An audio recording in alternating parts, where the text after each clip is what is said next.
Hi. I'm going to talk to you about this amazing, truly amazing new technology that is poised to turn the world of money, payments, and finance on its head. It's really mind-bending, so please pay attention. I was born in Argentina, the bottom of the world. These are some of the things that I experienced in my lifetime. We were one of the richest countries in the world in the early 20th century. In 1989, when I was in senior year college, the inflation rate reached 12,000 in a year. In 2001, there was another crisis. People started distrusting the currency and withdrawing, converting pesos to dollars and taking them out of the banks because they saw that the inflation was going to eat all the value, right? That crisis ended with the resignation of the president, a succession crisis, 6 presidents in a row, and the largest sovereign debt default in history. That happened in my country. And the reason I'm in the United States is because of that. This is the way we live in many countries in the world today. It's not that it just happens to some countries. Most countries in the world are ravaged by inflation and the loss of value of their currencies. These are some of the situations, some of the countries. Some people take it with humor. But the truth is that the lives of many, many people are affected by corruption, mismanagement, and incompetence. That happens everywhere in the world today. At the risk of stating the obvious, poverty is incredible in the world. And many, many billions of people, over 1 billion people live in extreme poverty today. And the reason is that the current financial paradigm is tilted in the favor of the gray countries there, right? The green areas are the places where there's no banking infrastructure, no infrastructure altogether, right? Roads, electricity, payment systems, ATMs. If money doesn't flow, life doesn't flow. And therefore, these countries at the bottom, those green countries, they all rely on remittances. Money remittances are the lifeline for billions of people today. And people like us come to the north, work, and send money back to our families and support them. The flows are growing, keep growing. This is a situation that should stop, right? We should have, every country should develop itself and not have to rely on external help, right? That's what really makes a dignified life. The problem with the remittances is that they're very high cost, very high, especially for the least privileged and least developed countries. In Africa, for example, these are the cost of sending money within Africa. 23% of the money sent is taken out as a fee paid by the sender. So less money reaches the destination. But there's good news. The World Bank estimated that if 5 percentage points were reduced from the fees, 16 billion, additional billion, would reach the destination countries. Imagine the impact that money could have in the economies, right? That money could help build community. It's $16 billion every year could reach the destination countries. So why am I talking about this?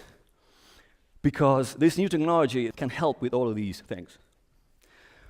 And another thing that is interesting is that we heard about the penetration of mobile and the internet access in the world, is look at these staggering numbers, the growth numbers of the internet in the world. People are having access to the global economy, theoretically at least, for the first time ever through mobile and the internet. But the reality is that they have access to connectivity, devices, Facebook, distractions, but it doesn't really help them in their development, in their life, right? So I want to ask you to please imagine if, for the first case, if there was a way for the happy Zimbabwean guy at the beginning to protect the value of the hard-earned cash that he has in an alternative and an option, store it elsewhere. Imagine in the second case, if a mother were able to receive $2 additional from his son in London. $2 is probably more than she can make in a month.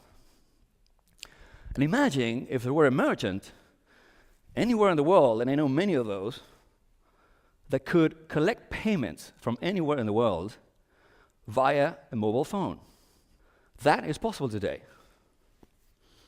And I know it's going to sound like a pitch, like a sales pitch, but I'm not representing a brand. I'm just excited to introduce to you a technology that I truly believe is going to be life-altering for millions. Bitcoin is not only money, currency. You've heard it related to crime, Silk Road, and all these things in the news. But Bitcoin is, I like to summarize it as three things. One is digital payments, a digital payments system. Second is digital money, or currency. And three, most importantly to me, is digital platform that allows for many other innovations that we'll explain in a few minutes. So those three things are amazing in themselves because they're all into one. But the more mind-bending feature of this technology is that it's distributed across the internet and is not controlled by any central authority. It's controlled by itself, by very complex mathematical formulas in itself. So with Bitcoin, I can send payments anywhere in the world instantaneously, any value, any amount, 5 cents, $1, $500. It's secure. The payments are unalterable. They cannot be counterfeited. And it's mobile to the computer. It's really simple. As digital money, remember this, the Zimbabwean person, the transactions are not measured in euro or yen or dollars or any currency. They have their own denomination, which is called a Bitcoin. The unit of the denomination is a Bitcoin. And the value, the dollar value of that Bitcoin, is determined in an open market.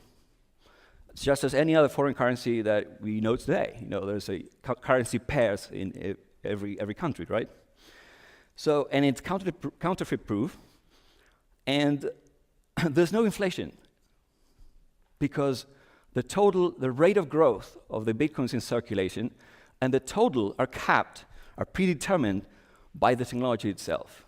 So it's revolutionary for many reasons, but two of those are that it's distributed or decentralized. And that means that it's not controlled by any central authority. And this is incredible, bear with me. Whenever we execute a payment, whenever we execute any transaction, even in a contractual relationship, there's always an external third party behind us attesting to that transaction, verifying that the transaction is real, that it took place. Someone is a custodian of the contracts or the agreements, right? In this technology, there's no central authority because all those rules, all the enforcement and accountability of any relationship is handled by mathematics. That's why they're called math-based currencies or math-based trust. Trust is enforced by the mathematics behind it. It's amazing. And another reason why it's revolutionary is that the identity, every time we make a payment, we give our identity. Every single time we make a payment with a credit card or a debit card, we're transmitting our own personal information with that transmission. With this technology, that is separated. The payment goes one way, and the identity stays behind. So it is very beneficial for consumers because you're not exposing your personal identification information. And the merchants don't receive information that could hold us accountable for loss or theft, right? And the most important thing is that all of the technology is payments today or finance today, but in the future it could be many more things because there are applications beyond this protocol, this platform. It's like TCP IP, which is the network, hidden network, on top of which the World Wide Web and email work, right? This is a technology, an emerging technology, on top of which other functionalities and applications will be built. For example, voting, the vote is going to reach the destination and it's never going to be altered. And fundamentally, it could unearth all of the hidden value in the underground economies. The mystery of capital that Hernando de Soto and many others have studied, System D. These people could underwrite, could get credit for the first time by being able to securitize an asset that they have and is hidden somewhere in that economy. There's a huge ecosystem being formed today, a groundswell of innovators, entrepreneurs, intellectuals. These are some of them. Of course, this technology has a lot of challenges. It has regulation, transparency, speculation, security, disruption of the status quo. Is this going to change the world? Could it change the world? We talked about Facebook, about connectivity. I think that the internet has enabled us to connect each other amazingly. But we have a debt. A debt is all of those dark shadows in the middle that have not been connected yet. And I truly believe that this technology is revolutionary. It can help us really change the world. Thank you.